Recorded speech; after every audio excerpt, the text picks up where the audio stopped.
কসবা ৬৭ নম্বর ওয়ার্ডে এই এলাকায় যেখানে এখন আমরা দাঁড়িয়ে আছি, লাহার মাঠ, এটাকে লাহার মাঠ বলে, একদম কসবা যে পুরনো থানা বাস স্ট্যান্ড তার ঠিক পেছনে ৪ তারিখ ভোটের যখন কাউন্টিং হচ্ছে বিকেলের দিকে 3:30 4টে নাগাদ, যখন ভোটের ফলাফল বেরিয়ে গেছে, কে হারবে কে জিতবে ঘোষণা হয়ে গেছে, তখন এখানে তথাকথিত একটা বিজয় মিছিল বেরোয় গেরুয়া আবির মেখে, এবং এখানে একটা 21 বছরের ছেলে অর্ঘ্য দাস পুরো নাম, জীবনে কোনোদিন কারো সাথে পাশে থাকেনি, কোনোদিন সিপিএমও করেনি, তৃণমূলও করেনি, কংগ্রেস বিজেপি কোনো দল করেনি, মামার বাড়িতে মানুষ ছোটবেলা থেকে, মামা মামির কাছে মানুষ, একটা বাচ্চা ছেলে 21 বছর বয়স, তাকে সহ এখানকার 4 জনকে সেই তথাকথিত বিজয় মিছিল থেকে ছুরি দিয়ে স্ট্যাপ করা হয়, ছুরি দিয়ে মারা হয়।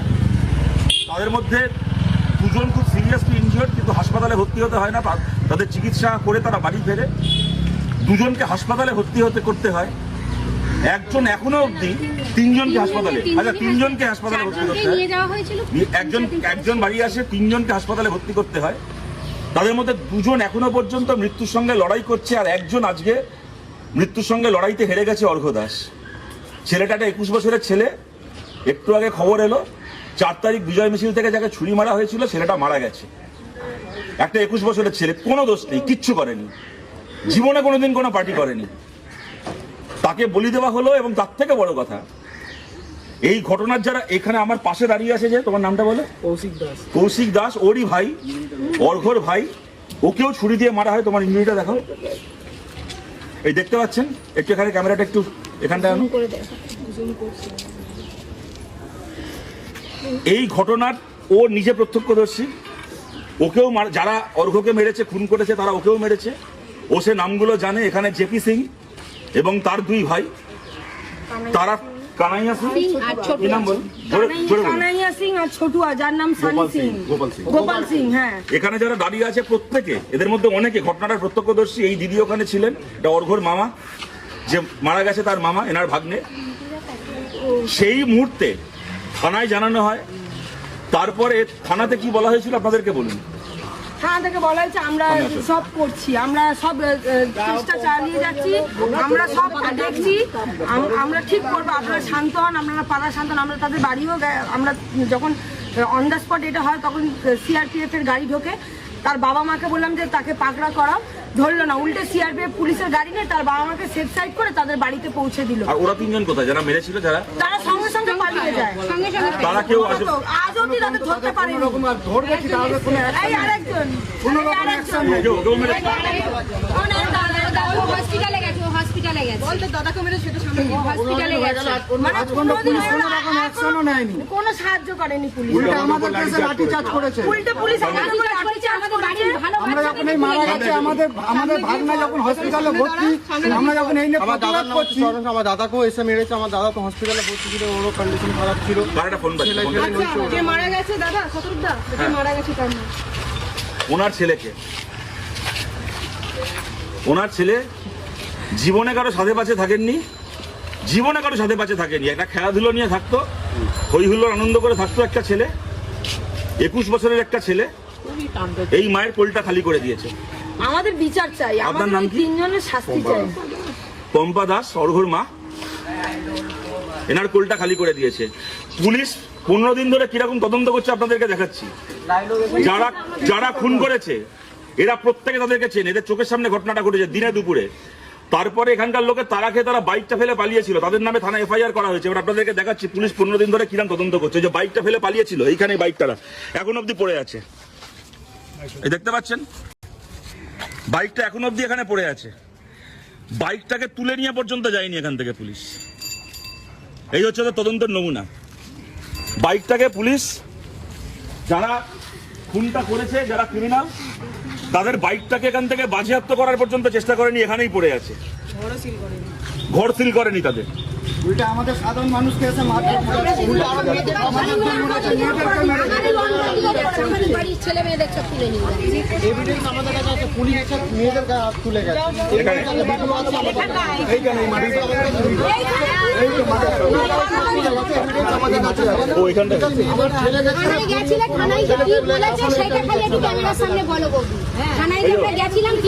ছেলে, ও আপনার ছেলে, ওকে ছেলেকে মারছিল, কৌশিককে যখন মারছিল, কৌশিকের বাবা ছেলেকে বাঁচাতে গেছে, ওকে স্ট্যাপ করেছে ওনার মামা, ওকে ছুরি মেরেছে। না না, ওই কৌশিকের কথা বলছি, ওকে ছুরি মেরেছে, ওকে বাঁচাতে গেছিল। এইটা হচ্ছে অপরাধ। এই পুলিশের মারের দাগ দেখুন, এটা মামা সবাইকে শরীরে পুলিশের মারের দাগ।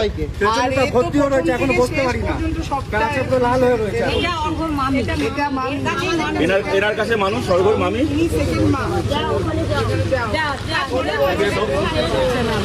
জোর করবে না, নাকি জোর করবে, কষ্ট হলে ছেড়ে দিন।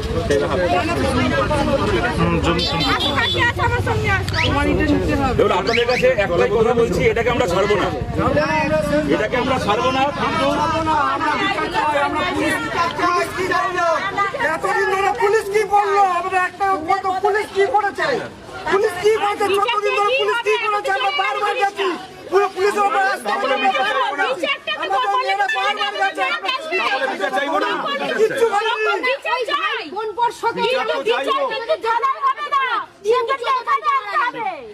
বিচার আমরা করব। বিচার যদি বলে থানায় করেছে বিচার আমরা চাই না। ওই বিচার আপনাদের একটা কথা খালি বলছি, আপনাদের কাছে একটা কথা, তখন যখন ঘরে কথা হচ্ছিল,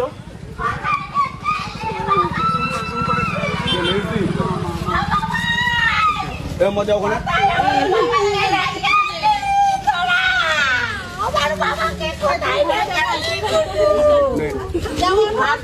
এটা দিদি মাসি হয়, এটা মাসি হয়, ওই মায়ের মতো আমার বাড়িতে মানুষ তো। বাড়ি চলুন, বাড়ি চলুন, ঘরে চলুন,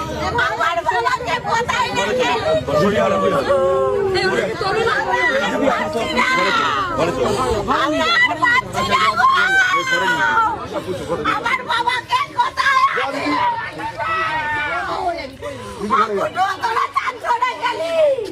আমার বাবাকে কোথায়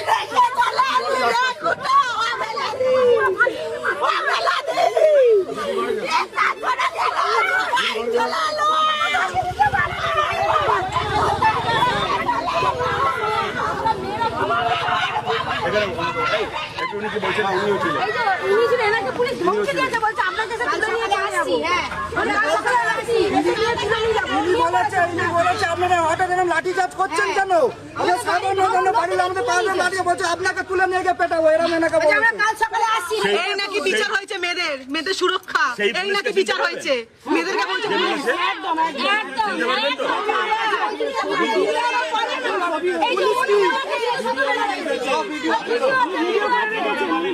মেয়ে মালটা কোথায়? কালকে ওনাকে এসে তুলে মেয়ে মাল, এটা মাল, পুলিশের ভাষা, পুলিশের ভাষা, পুলিশের ভাষা, পুলিশ পয়সা খেয়ে আছে। চলে যাবো, আমার খেয়া বলছে তোমাদের ভিডিওটা আছে, সব আছে, অনেকের কাছে আছে। পুলিশ থেকে দেখা যাচ্ছে সেই ভিডিওতে। আমরা বলছি এইটাকে আমরা ছাড়বো না, কিন্তু আপনাদের কাছে আবেদন করছি এবার 10 রকমের এই জেপি সিং, কি পুরো নাম কি জেপি সিং এর? জিতেন্দ্র প্রসাদ সিং, ওর দুই ভাই কানাইয়া সিং, গোপাল সিং, জিতেন্দ্র প্রসাদ সিং, কানাইয়া সিং, এই তিনজন মিলে যে অর্ঘ্য দাসকে খুন করেছে, কৌশিক থেকে শুরু করে বাকি এই ছেলেগুলোকে খুন করার চেষ্টা করেছে। টোটাল 4 জনকে ছুরি দিয়ে খুন করার চেষ্টা করেছে, এবং মহিলাদের উপর তারপরে পুলিশ এই যে অত্যাচার করেছে, যে দালালি করেছে। আপনাদের কাছে বলছি অনেক রকম চাপ আসবে, পুলিশের চাপ, টাকা পয়সার চাপ, আর সবচেয়ে বড় চাপ হচ্ছে ওই যে ছেলেটা চলে গেল সে তো আর ফিরবে না, বাকি 3 জনের জন্য চাকরির ব্যবস্থা করছি, তোমাদেরকেই টাকা দিচ্ছি, মিটমাট করে নাও। আপনাদেরকে বলছি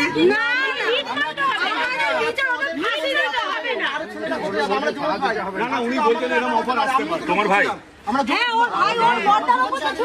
আমি লুকিয়ে আছি, আমি তো কোনো জায়গায় থাকি না। আজকে যদি আমার দাদার বদলে আমার কিছু হয়ে যায় রাস্তায়, গাড়িটা কে নেবে? এটাকে আমরা ছাড়বো না। আমরা এটাকে নিয়ে কসবা থানার পুলিশের সাথে আজকে বিকেলবেলা দেখা করব, কিন্তু তারপরও দেখুন, শুভেন্দু অধিকারীর পিএকে যদি অযোধ্যা থেকে, তার পিএর খুনিদেরকে যদি অযোধ্যা থেকে ধরে আনা যায়, তাহলে শুভেন্দু অধিকারীর পিএর খুনিদেরকে পুলিশ উত্তরপ্রদেশ অযোধ্যা থেকে ধরে এনেছে, ঠিক করেছে, করাই উচিত।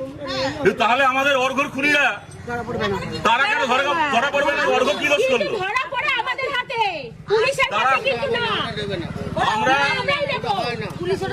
আমরা বলছি এই পুলিশের বিরুদ্ধে যদি পুলিশ আমরা পুলিশকে আবার সময় দিচ্ছি, আজকে সকালবেলা পর্যন্ত ঘটনাটা অ্যাটেম্প টু মার্ডারের ছিল, আজকে ওটা অ্যাটেম্প টু মার্ডার নয়, ওটা মার্ডার।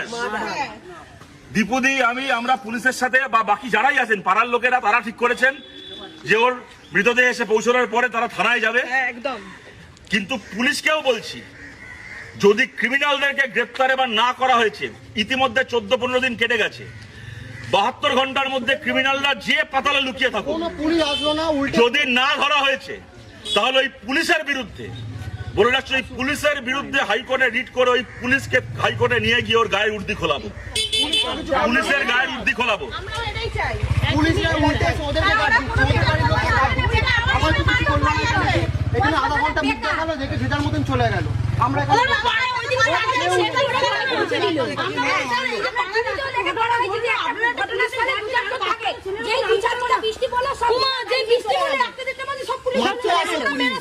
আজকে সকালবেলা ছেলেটা মারা গেছে, এইটা শোনার পরও আজকে এখন 2.5-3 ঘন্টা হয়ে গেছে ছেলেটা মারা গেছে, এখন অব্দি পুলিশ এখানে নেই। বাড়ির লোকের সাথে কতটুকু বলছেন? যারা খুন করেছে তাদের বাড়ি এখানে, তারা বাড়িতে আছে কিনা খোঁজ নেওয়ার জন্য, এটা অ্যাটেম্প টু মার্ডার ছিল, এখন মার্ডার হয়ে গেছে। তারপর সেই খুনিদেরকে খোঁজার জন্য এখন অব্দি তাদের বাড়িতে পুলিশ অব্দি আসেনি, বাইকটা এখন এখানে পড়ে আছে। আপনারা দেখতে পাচ্ছেন পুলিশের চেহারা, পুলিশের চরিত্র কি। তাই আমরা বলছি আজকে বিকেলবেলা পুলিশের সঙ্গে থানায় দেখা হবে, 72 ঘন্টার মধ্যে এই জেপি সিংরা গ্রেপ্তার না হলে পুলিশের সঙ্গে কোর্টে দেখা হবে।